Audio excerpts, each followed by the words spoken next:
Bismillahirrahmanirrahim. Assalamualaikum warahmatullahi wabarakatuh. Alhamdulillahirrahmanirrahim. Assalatu wassalamu ala asrofil anbiya'i wal mursalin wa ala alihi wa sahbihi rasulillahi ajma'in. Puji syukur kehadirat Allah Subhanahu wa taala yang telah memberi kita limpahan rahmat berupa kesehatan serta kesempatan sehingga kita tetap dapat melaksanakan perkuliahan sebagaimana biasanya. Salawat beriring salam tak lupa pula kita hadiahkan kepada junjungan alam Nabi besar Muhammad SAW dengan melafazkan Allahumma sholli ala Sayyidina Muhammad wa ala ali Sayyidina Muhammad. Yang kami hormati Ibu dosen, Ibu Zaimah MPDI, beserta teman-teman sekalian yang kami banggakan. Di sini kami akan mempresentasikan hasil diskusi kami mengenai metode ceramah yang beranggotakan ada saya sendiri, Fitriatul Ulia, lalu ada Anis Kurlila Rizky Almazida, Desti Wantari, Nurjana, dan Rita Sundari. Baiklah gambaran secara umum mengenai pembelajaran kreatif. Pembelajaran kreatif merupakan sebuah pembelajaran yang menekankan kepada inovasi atau kreativitas pendidik dalam rangka kegiatan belajar, baik dari segi fasilitas maupun metode, sehingga tercipta suasana pembelajaran yang nyaman dan kondusif yang akan menghasilkan rangsangan atau respon yang baik oleh peserta didik dalam proses pembelajaran yang kreatif.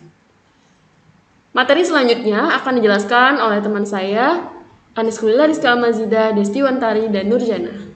Baiklah, saya akan melanjutkan pembahasan mengenai metode pembelajaran pendidikan agama Islam.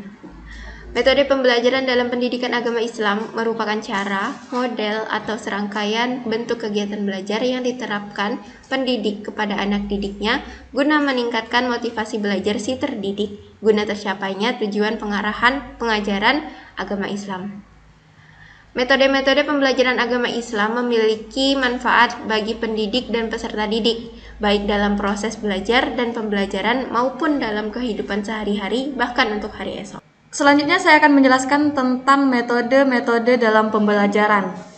Nah, secara garis besar, metode yang sering digunakan dalam pembelajaran pendidikan agama Islam antara lain yang pertama ada ceramah dan tanya jawab, yang kedua ada metode diskusi, ketiga ada metode tanya jawab, yang keempat ada metode pemberian tugas, yang kelima ada metode eksperimen, yang keenam ada metode demonstrasi, yang ketujuh ada metode tutorial atau bimbingan, dan yang terakhir ada metode pemecahan masalah, problem solving. Baiklah, metode ceramah.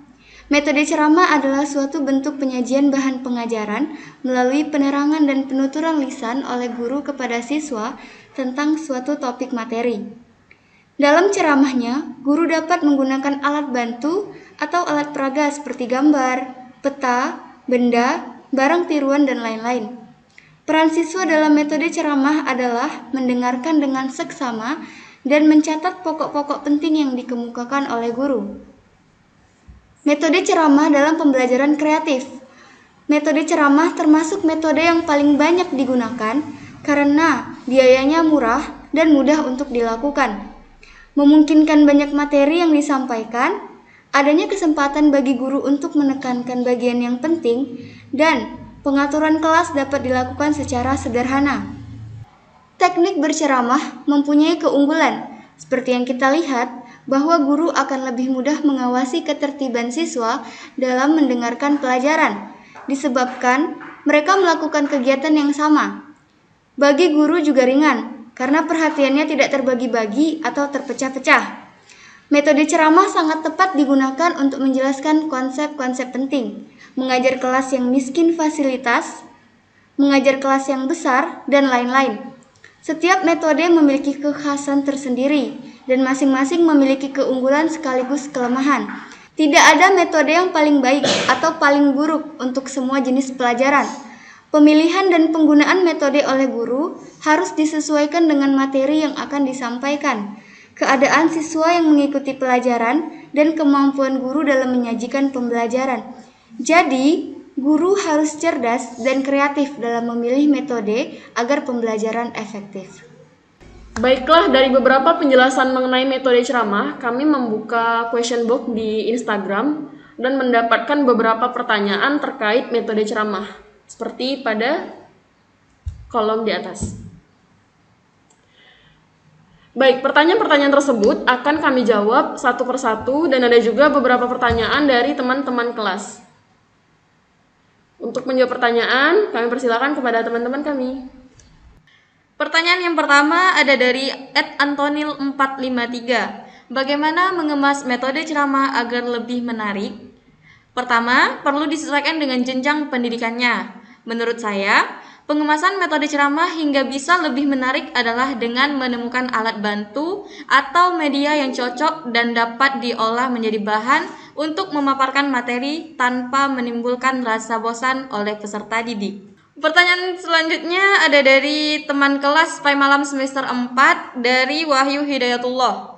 Apakah metode ceramah cocok digunakan di sekolah umum untuk pelajaran selain agama?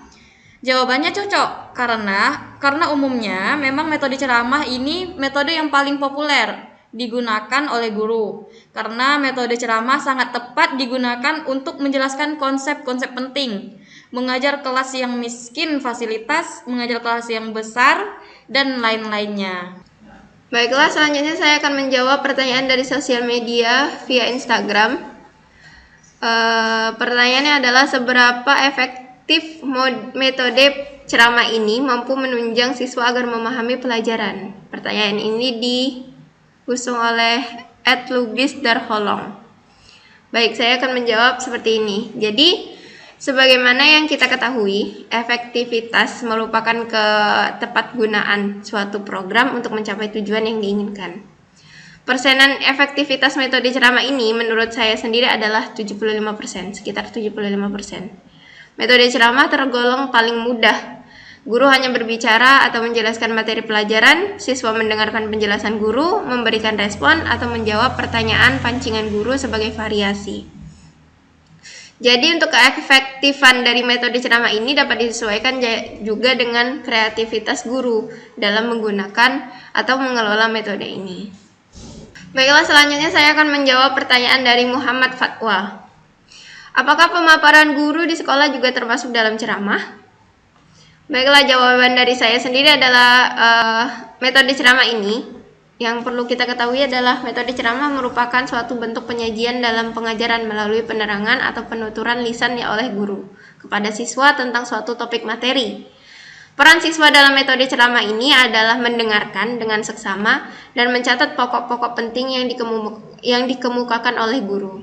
Jadi dari beberapa penyampaian materi yang dilakukan guru di dalam kelas itu sedikit banyaknya menggunakan metode ini. Gitu. Selanjutnya pertanyaan sosial media melalui Instagram dari @nurliza40, yaitu apa kekurangan dan kelebihan dari metode ceramah? Nah, kelebihan dari metode ini adalah guru akan lebih mudah mengawasi ketertiban siswa dalam mendengarkan pelajaran, disebabkan mereka melakukan kegiatan yang sama. Bagi guru juga ringan, karena perhatiannya tidak terbagi-bagi atau terpecah-pecah. Sedangkan kekurangan dari metode ini yaitu cenderung membuat peserta didik kurang kreatif. Materi yang disampaikan hanya mengandalkan ingatan guru. Kemungkinan adanya materi pelajaran yang tidak dapat diterima sepenuhnya oleh peserta didik. Kesulitan dalam mengetahui tentang seberapa banyak materi yang dapat diterima oleh anak didik, serta cenderung verbalisme dan kurang merangsang. Baiklah, ini pertanyaan terakhir yaitu dari teman sekelas dari Muhammad Hisham. Bagaimana cara Anda menyampaikan materi agar siswa tidak bosan dengan penggunaan metode ini? Sama seperti jawaban yang dipaparkan sebelumnya, pengemasan metode ceramah agar lebih menarik adalah dengan menemukan alat bantu atau media yang cocok dan dapat diolah menjadi bahan untuk memaparkan materi tanpa menimbulkan rasa bosan pada peserta didik. Jadi itu semuanya tergantung sama guru yang mengajarkan.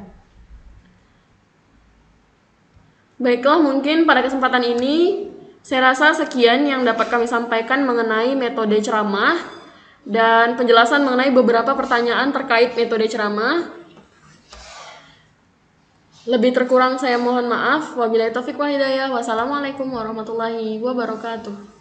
صلي على النبي وتبسم ده النبي تبسم وتبسم ده النبي تبسم اللهم صل عليه صلي على النبي وتبسم ده النبي تبسم